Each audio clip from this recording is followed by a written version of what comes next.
Est-ce que les moteurs de recherche vont disparaître avec l'IA? La réponse est oui. Il y a zéro ambiguïté. Est-ce que les moteurs de recherche vont disparaître avec l'IA? Oui. On ne sait pas encore ce qui va se passer, mais globalement, le trafic de Google par classe d'âge est en train de baisser. Il y a des classes d'âge où le trafic de Google baisse de 20 à 30%.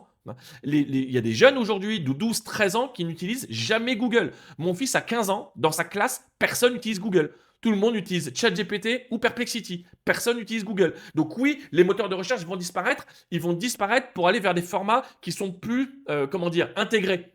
C'est-à-dire que vous allez avoir un service qui pourra produire du traitement de texte, qui pourra produire de l'analyse, qui pourra produire de la recherche. C'est ce qui se passe aujourd'hui dans Perplexity. Perplexity, c'est un moteur de recherche, mais il fait du traitement aussi. Quand vous allez sur ChatGPT, vous pouvez analyser vos données, vous pouvez faire une recherche, vous pouvez produire du texte, produire du contenu, vous pouvez faire toutes ces choses-là. C'est intégré dans un seul service. Alors la question c'est, pourquoi est-ce que Google va disparaître? Parce que Google va disparaître, c'est sûr en fait. Pourquoi Google va disparaître? Parce que quand vous tapez une recherche dans Google, vous n'obtenez pas un résultat.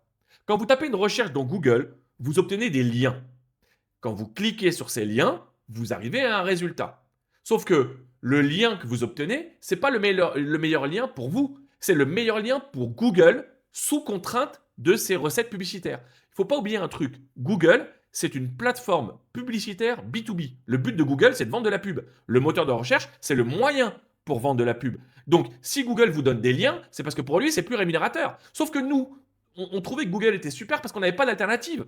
Nous, ce qu'on veut, c'est pas des liens, on veut une réponse. Quand on pose une question, on veut une réponse. Google nous file des liens, donc on est habitué à cliquer plein de fois. Mais sur Perplexity, quand vous tapez une requête, quand vous posez une question, vous avez la réponse. Alors, et si elle vous plaît pas, vous avez plein d'alternatives. Donc le résultat, c'est que là, on a quelque chose qui marche. On pose une question, on a une réponse. Et c'est ça qu'on veut en fait. Donc les moteurs de recherche vont disparaître parce que les moteurs de recherche, ils vous donnent pas de réponse, ils vous donnent des liens.